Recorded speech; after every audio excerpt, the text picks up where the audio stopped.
Hey all, it's CJ from Hugo, and I'm here with my team in sunny Puerto Vallarta for our quarterly offsite. We are going to be bringing you behind the scenes every single month to share our secrets on culture, meetings, productivity, and to give you a sneak peek at what's going on with the product. Let's get started.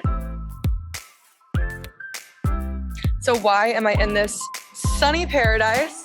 Well, we actually ditched our San Francisco office to have quarterly offsites. So every quarter we meet in a new location to hang out and plan for the next quarter. So I'm going to talk to Josh, and he's going to tell us a little bit about why he made this decision. Hey, Josh. Yo. Hey, Josh, why are we even here? We are at our offsite that we do every 90 days as a team in person in a cool location. Yeah. Why did you make that decision to have offsites? Look, it's important to create or use challenges as an opportunity to reassess things. And, with the pandemic, there was a huge shift towards hybrid work. We were already halfway there. We leaned in to do it 100%. So at Hugo, anyone can work from anywhere, wherever they want. Yeah, and so that presents a new issue, which is if we're 100% remote, we're not meeting each other that often. New people are joining the company all the time just as a function of growth. And so how do we work effectively as a remote team? We decided to basically say, okay, no office. We're going to take that budget. We're going to allocate it to awesome offsites every 90 days. And the goal is less about hardcore workshops and more about just getting to know each other a little bit better and having a big focus on cross-team awareness or shared consciousness, which some people, that's the term that they would use. And so now every 90 days, we find a new cool location. We spend time together, we hang out. It makes us much better colleagues when we're remote and separate. It's fun, obviously, and it's a great way to onboard new employees every 90 days. It's the right cadence where you start to feel a bit disconnected from each other. There's a few people that have joined since the last one. And so you just keep that up and it keeps reinforcing the culture. Very cool. My only other question is, where are we going next? I don't know. I thought that's everyone else's decision, not mine. Thank you, Josh.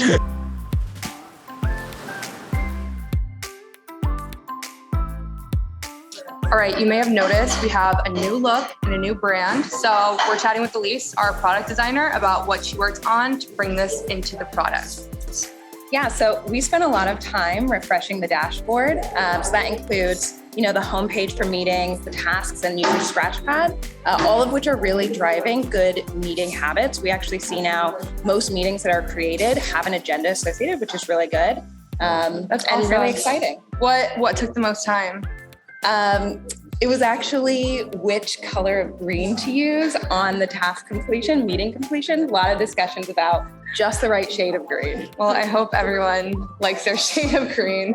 I hope so too. So David Rating on Twitter asked a question after my post the other day. Does a 10% rule only work for startups? Is it harder to maintain, at least for managers, as you scale? And it's a great question that I really wanted to talk about because I think it's actually the inverse. The 10% rule works better and is more important the larger the company. So as you scale, it's something you have to focus on more than ever. Why? Well, more people, more meetings, more costs, more interruption, less time to get stuff done.